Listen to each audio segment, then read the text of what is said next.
Analysis and design of concrete structure का हम लोग लेक्चर नंबर 6 ले रहे हैं, जिसमें हम लोग बीम पढ़ने वाले हैं। बीम आपका बहुत ही इंपॉर्टेंट टॉपिक होने वाला है, इतना इंपॉर्टेंट कि आप सोच भी नहीं सकते, ठीक है। और बीम इतना आसान कोई चैप्टर भी नहीं है। वो रीजन हम बता रहे हैं आसान क्यों लगेगा। अभी तक आप अगर कॉलेज में पढ़ रहे होंगे तो आपको टफ लग रहा होगा, बीम में बहुत सारी कठिनाइयां आ रही होगी। कितना तो ये इसमें जो 70% के लगभग स्टूडेंट को ये ही नहीं समझ में आ रहा होगा कि सर इस तरह से बना देते हैं, या कहीं भी अभी तक पढ़े होंगे इस तरह से बना देते हैं, तो इसका रीजन क्यों है। ये इसको हम बोलते हैं कि बीम है, ये स्टील है, कहाँ से दिख रहा है कि ये स्टील है, कहाँ से दिख रहा है कि बीम है। यही सब में कंफ्यूजन में उन लोग को कुछ समझ में नहीं आता है। ये बोलते हैं स्टीरअप है, कहाँ से दिख रहा है कि स्टीरअप है। यही चीज को हम आपको दिखाने वाले हैं, यहाँ फिगर में आके रत्ती रत्ती समझाने वाले हैं, ठीक है। बस एक बार आप अच्छे से, जो हम अभी क्लास फर्स्ट क्लास रहेगा उसको देख लीजिएगा, उसके बाद आपको जिंदगी में कभी प्रॉब्लम ही नहीं होगा, ठीक है। एक बार आप देख कर देखिए, ठीक है। यहाँ पे जानते हैं मेन कंसेप्ट आप लोग का क्या हो रहा है। ये जान रहे हैं कि ये छत है आपका, घर है, घर पे जो उसको छत बोलते हैं ना, छत पे सीढ़ी है, सीढ़ी इतना ही दूर है। नीचे कैसे, अगर यहाँ से सीढ़ी है, सब जान रहा है कि यहाँ पे चढ़ेंगे तो आराम से चढ़ जाएंगे, लेकिन इतना दूर कैसे चढ़े, यही मेन प्रॉब्लम आ रहा है सभी का, ठीक है। अगर यही चीज को अगर आपको सोल्यूशन दे दिया जाए तो आप आसानी से नीचे से ऊपर तक चढ़ सकते हैं, ठीक है। यही यहाँ पे अप्रोच हम लोग लेने वाले हैं कि आपको हम सबसे पहले बेसिक बीम का कैसे कैसे उसका लाइन बन रहा है, कैसे कैसे पॉइंट बन रहा है, कब हम सिंगली कर रहे हैं, कब डबली कर रहे हैं। आपको पढ़ाया जा रहा होगा कि सिंगली में सिर्फ नीचे बार रहता है, लेकिन वैसा कभी होगा ही नहीं। नीचे बार रहेगा, ऊपर बार नहीं रहेगा तो कभी बीम बनेगा ही नहीं। तो फिर वो डबली हो जाएगा, तो फिर सिंगली का कंसेप्ट कैसे आया, है ना। यही सब चीज का रीजन के साथ है यहाँ पे हम अभी जस्ट आपको बताने वाले हैं। तो इसीलिए आप हम साइट पे जाने वाले थे, साइट पर से पिक्चर लेने वाले थे, लेकिन ऐसा पॉसिबल हो नहीं पाया, तो अपने छत पे जो बीम था उसी को लेकर चला आए, ठीक है। तो आइए समझते हैं। यहाँ पे दिख रहा होगा बाबू आप लोग को एक बीम दिख रहा होगा, ठीक है। छोटा सा ही बीम है, ज्यादा बड़ा नहीं है, लेकिन हाँ बीम है, बस उतना ही काफी है। बीम में दिख रहा होगा, अगर हम इसको क्रॉस सेक्शन निकाले यहाँ से तो कुछ ऐसा निकलेगा, यहाँ से ऐसे, फिर यहाँ से ऐसे, उसके बाद ये नीचे निकलेगा, फिर इसको बाद ऐसे निकलेगा। तो यही आपका क्या है, एक क्रॉस सेक्शन दिख रहा है। इसी चीज को हम पहले यहाँ पे ड्रॉ कर रहे हैं, आगे में साइड में ड्रॉ कर रहे हैं। इसको थोड़ा सा बड़ा कर दे, हाँ। यहाँ पे हम क्या कर रहे हैं, एक क्रॉस सेक्शन ले रहे हैं। ऐसा क्रॉस सेक्शन आप लोग देखे होंगे, अगर पढ़े होंगे, कॉलेज में स्टार्ट किए होंगे, तो ऐसा क्रॉस सेक्शन सबसे पहले बनाया जाता है जब आपको क्या पढ़ाया जाता है, बीम। अब पता चला ये क्रॉस सेक्शन कहां से आया, तो यहां से आया। अब आप एक काम कीजिए, आरी लाइए, लोहा काटने वाला आरी होता है ना, ये जो बाहर निकला हुआ छड़ है उसको काट दीजिए, बाहर निकला हुआ छड़ है उसको काट दीजिए। तो छड़ काटिएगा तो आपको क्या यहाँ पे दिखेगा, एक पॉइंट दिखेगा, ऊपर में एक पॉइंट दिखे, 2 पॉइंट दिखे, चार बार है तो 2 गो ऊपर में दिख रहा है, 2 गो नीचे में दिख रहा है, इस तरह से दिखेगा। अगर आप काट दीजिएगा छड़ को पूरा काट दीजिए तो ये दिखेगा 4 गो, एगो यहाँ पे ऐसे पॉइंट दिखेगा, दीवार से एकदम सटा के काट दीजिए तो इस तरह से यहाँ पे एक पॉइंट दिखेगा, एक पॉइंट यहाँ पे दिखेगा, एक पॉइंट यहाँ पे दिखेगा। अब समझ में आया ये वाला ऐसा क्यों हम लोग डायग्राम बनाते हैं। अब एक स्टीरअप दिख रहा होगा, यहाँ पे स्टीरअप दिख रहा है आप लोग को, ये स्टीरअप दिख रहा है जिसको हम हरा से बना रहे हैं, ये स्टीरअप दिख रहा है। इसमें हुक भी दिया रहता है इस टाइप से, यहाँ पे देखिए हुक होगा, ठीक है। तो हुक भी दिया रहता है, इस तरह से हुक रहता है। तो ये स्टीरअप के साथ ही काटते, अगर यहाँ पे नीचे में देखिए कि है, ये नीचे में देखिए स्टीरअप दिख रहा होगा, ये स्टीरअप यहाँ पे, अगर ये स्टीरअप यहाँ रहता तो ये कैसा दिखता आपको, कुछ इस टाइप से दिखता, छड़ के चारों तरफ स्टीरअप दिखता, यहाँ पे क्या दिखता, हुक दिखता, यहाँ पे क्या दिखता, हुक दिखता। इतना क्लियर हुआ। इसीलिए आप लोग को जब पढ़ाया जाता है तो इस तरह से फिगर दिखाया जाता है, क्योंकि बीम का क्रॉस सेक्शन अगर आप काटिएगा, बीम को काटिएगा तो आगे से देखिएगा तो ऐसा ही कुछ दिखने वाला है। अब समझ में आया। अब बताते हैं सिंगली और डबली का कंसेप्ट। ये डेप्थ ऑफ बीम हो गया, ये क्या है, डेप्थ ऑफ बीम हो गया। इसको आप बीचे से इस तरह से depth of half of depth पे इसका एक्सिस लेते हैं, जिसे हम लोग न्यूट्रल एक्सिस के नाम से जानते हैं। न्यूट्रल एक्सिस के नाम से जानते हैं। किस किस नाम से जानते हैं? न्यूट्रल एक्सिस के नाम से जानते हैं। यहां तक किन्हीं को दिक्कत? हम हाफ ऑफ डेप्थ से एक एक्सिस ले जाते हैं, बाकी हम डिफिनीशन के लिए कॉपी रखा हुआ है, ठीक है। अभी हम बस पॉइंट पॉइंट समझाते जा रहे हैं, उसको समझते चलिएगा। तो बीच से एक्सिस ले रहे हैं जिसे हम लोग न्यूट्रल एक्सिस के नाम से जान रहे हैं। बीम में दो तरह का जोन होता है, एक कंप्रेशन जोन होता है, दूसरा टेंशन जोन होता है। ऊपर वाला के हम लोग कंप्रेशन जोन बोलते हैं, नीचे वाला को टेंशन जोन बोलते हैं। बिकॉज जो आपका बीम फेल करेगा वो बॉटम से करेगा, कभी अपर से कभी टॉप से बीम फेल करेगा नहीं। नीचे में क्या होगा? वो फैलता है, फैलने के कारण उसमें क्या होता है? टेंशन जनरेट होता है, टेंसाइल फोर्स एक्ट होता है, ठीक है। तो जो नीचे वाला पोर्शन है वो आपका क्या हो गया? टेंशन। और ऊपर वाला जो जोन हो गया वो कंप्रेशन, मतलब ऊपर कंप्रेशन जोन, नीचे टेंशन जोन। टेंशन जोन से बचाना, टेंसाइल स्ट्रेंथ हमको लाना है, उसके लिए हम लोग स्टील का डिजाइन करते हैं। उसके लिए हम लोग क्या करते हैं? स्टील का डिजाइन करते हैं, यानी बार, जिसको छड़, यहाँ पे छड़ दिख रहा होगा, यही छड़ डाले हैं यहाँ पे, ये छड़ डाले हैं ताकि मेरा बीम क्या रहे? सेफ रहे। अब ये छड़ डिजाइन करके डाला जाता है, ध्यान से सुनते जाइएगा। ये छड़ को डिजाइन करके डाला जाता है, ऐसा ही नहीं कि जितना मन में आया उतना छड़ को डाल देते हैं। आपको कितना लोड लगना है, ठीक है, वो सबको कैलकुलेट करके फैक्टर ऑफ सेफ्टी वगैरह ले के फिर आपको डिजाइन किया जाता है कि इसमें आप 16 mm का बार प्रोवाइड कीजिए, 18 mm का कीजिए, 12 mm का कीजिए, ठीक है। इस तरह से बार का डिजाइनिंग किया जाता है। और डिजाइन बार का डायमीटर, ये डायमीटर से हम लोग मापते हैं कि कितना का बार है, 12 mm का है कि 15 mm का है।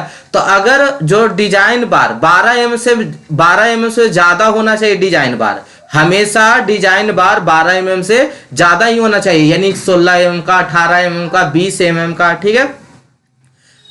तब हम लोग बोलते, सुनिएगा अभी, ध्यान से सुनते जाइएगा, अभी कहानी खत्म नहीं हुआ। अगर हम नीचे में भी बार प्रोवाइड कर रहे हैं, नीचे में बार प्रोवाइड कर रहे हैं, तो इसको हम सिंगली रेनफोर्स्ड बीम बोलते हैं। क्या बोलते हैं? Singly reinforced beam. नीचे में अगर डिजाइन बार हम प्रोवाइड कर रहे हैं तो उसको सिंगली रेनफोर्स्ड बीम बोलते हैं। तो यहाँ पे दिख रहा होगा आपको बार, तो आप देख के बोलिएगा सर नीचे में भी है और ऊपर में भी है, दोनों में बार दिख रहा है। देखिए नीचे में भी बार है और ऊपर में भी बार है, इसका मतलब ये डबली है। तो अभी हम कुछ भी नहीं कह सकते कि सिंगली है कि डबली है। सिंगली में भी ऊपर नीचे दोनों में बार होता है और डबली में भी ऊपर नीचे दोनों में बार होता है। फर्क यहाँ पे आता है, फर्क यहाँ पे आता है कि नीचे में डिजाइन बार हो और ऊपर में सपोर्टिंग बार हो। सपोर्टिंग का मतलब सपोर्ट करने वाला, ये जो स्टीरअप बांधा हुआ है, तो ये जो दोनों तो इसी ऊपर वाला क्या हो गया? सपोर्टिंग बार हो गया, ऊपर वाला सपोर्टिंग बार। अगर ऊपर वाला सपोर्टिंग बार है, सपोर्ट कहने का मतलब सिर्फ सपोर्ट के लिए दिया गया है, अच्छा उसका डायमीटर कितना होगा? तो 10 mm से ज्यादा या बराबर, ठीक है। और डिजाइन बार 12 mm से ज्यादा या इक्वल, ठीक है। तो ऊपर वाला सपोर्टिंग बार रहेगा, नीचे वाला डिजाइन बार, मतलब जो लोड डिजाइन किया गया है वो सिर्फ नीचे वाला बार के लिए किया गया है, तब उसको हम सिंगली रेनफोर्स्ड बोलते हैं।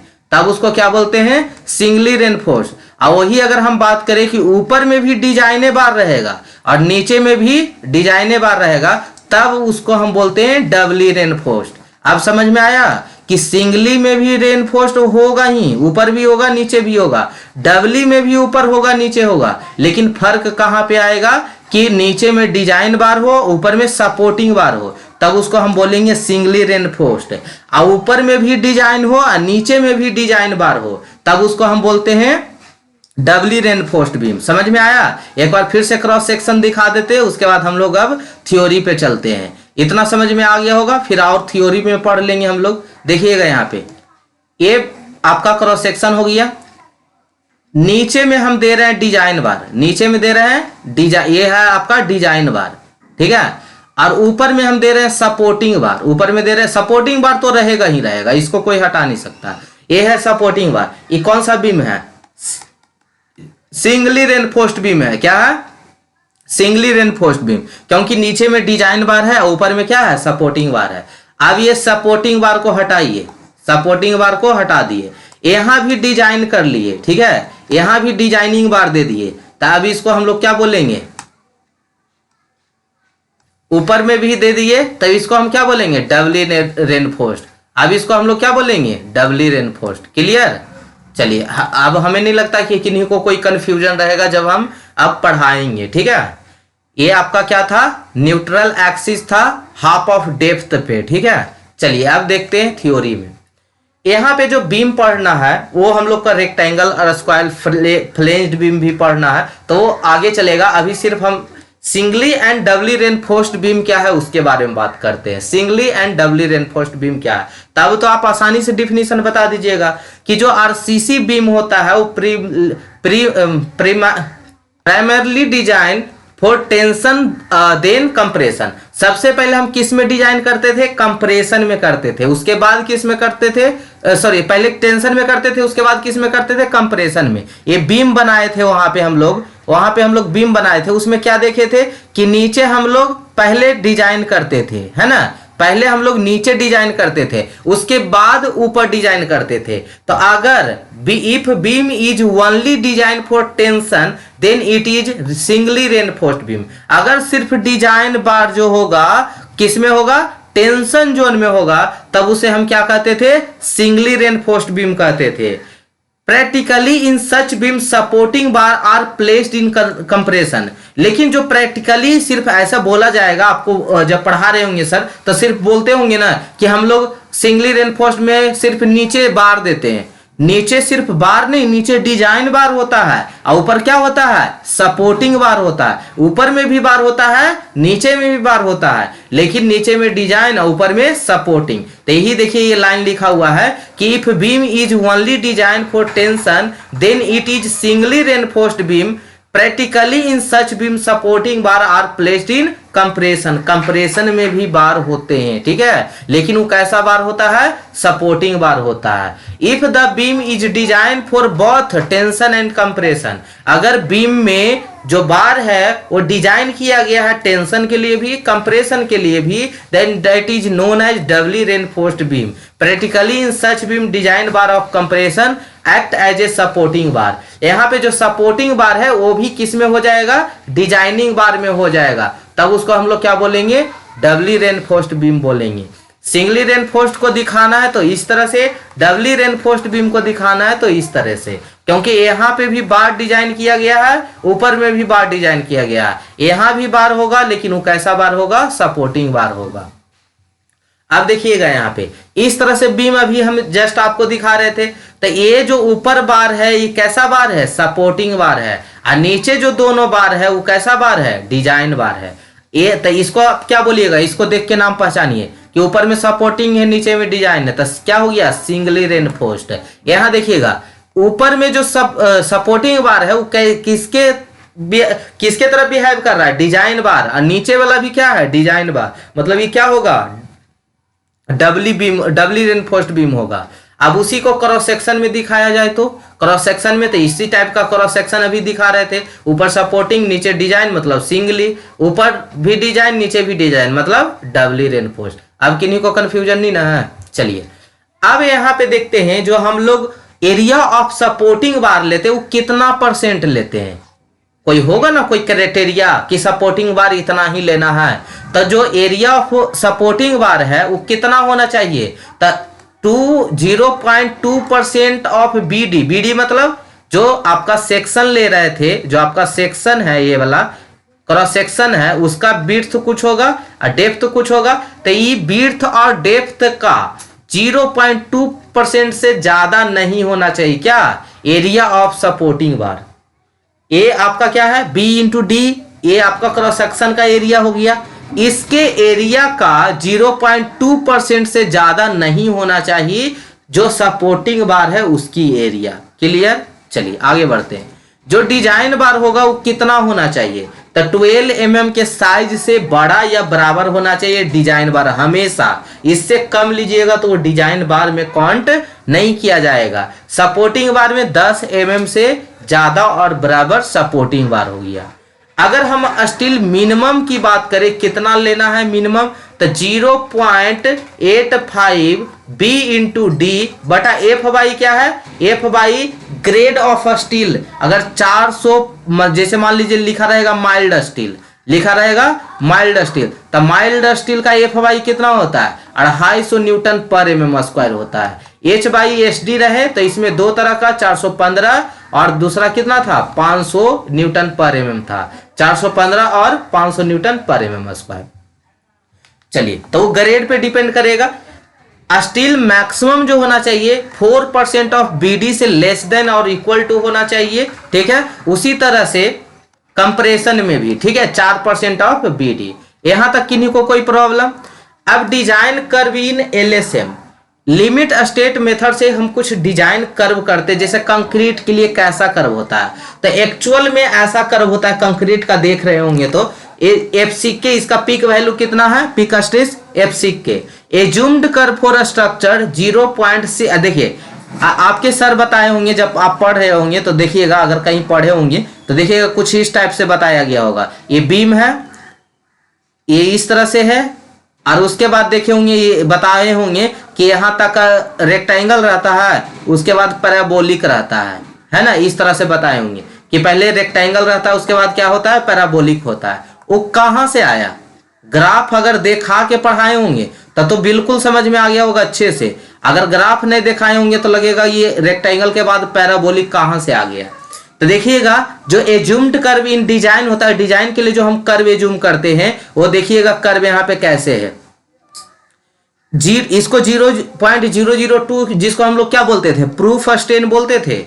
तब प्रूफ स्ट्रेन तक जो इसका कर्व रहेगा कैसा रहेगा, पैराबोलिक रहेगा। कैसा रहेगा, पैराबोलिक। और वहां पे जो स्ट्रेस का वैल्यू आएगा वो कितना आएगा 0.45 FCK, यानी प्रूफ स्ट्रेन तक पैराबोलिक रहेगा, जिसका पीक वैल्यू यानी peak stress 0.45 FCK।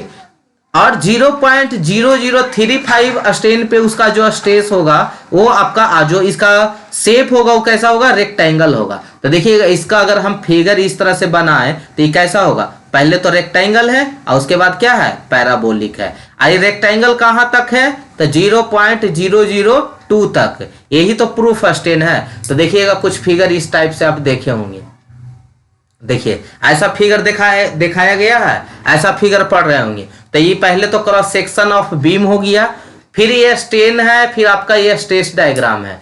Stress diagram में देख रहे होंगे पहले क्या है, ये आपका क्या है, यहाँ पे रेक्टेंगल है, उसके बाद क्या है, पैराबोलिक है। और इसका पीक स्ट्रेस जो है आउटर सरफेस पे, आउटर मोस्ट सरफेस पे इसका जो स्ट्रेस है 0.45 FCK, और इसका स्ट्रेन कितना होगा 0.0035। प्रूफ स्ट्रेन 0.002, जहां से आपका जो वेरिएशन है वो चेंज हो जाएगा, पार्शियली रेक्टेंगल एंड पैराबोलिक, ठीक है। तो यहां से देखिए इधर ऊपर रेक्टेंगल है, नीचे आपका क्या है, पैराबोलिक है। इसके जो सेंटर ऑफ ग्रेविटी होगा ये दोनों सेक्शन का, रेक्टेंगल एंड पैराबोलिक का, वहां से डिस्टेंस और नीचे तक, ठीक है, बॉटम तक, उसको हम लोग लीवर आर्म के नाम से जानते हैं। उसी को हम लोग किसके नाम से जानते हैं, लीवर आर्म के। तो एनालिसिस वाला पार्ट इसको पहले समझ लीजिएगा अच्छे से, जितना कुछ बताया गया है वो बहुत ही आसान लगना स्टार्ट हो जाएगा। कल से हम लोग नेक्स्ट लेक्चर से हम लोग यहाँ से analysis of singly reinforced beam start करेंगे, ठीक है। अब इसके बाद बस एनालिसिस करवा देंगे, उसके बाद क्वेश्चन करवा देंगे। कितना आसान हो जाएगा, बहुत ही आसान हो जाएगा, ठीक है। तो सबसे पहले हम लोग एनालिसिस कर लेंगे, उसके बाद इसका कुछ क्वेश्चन कर लेंगे, फिर उसी तरह से हम लोग क्या पढ़ेंगे, डबली का कंसेप्ट पढ़ेंगे, एनालिसिस कर लेंगे, उसके बाद उसका क्वेश्चन कर लेंगे, ठीक है। तो ये टॉपिक बहुत ही जल्द खत्म हो जाने वाला है, ठीक है। बस एक बार आप अच्छे से देख लीजिएगा, ठीक है। उसके बाद हम लोग कल एनालिसिस करने के बाद इसका क्वेश्चन भी करेंगे, ठीक है। तो ठीक है, मिलते हैं हम लोग नेक्स्ट एपिसोड में।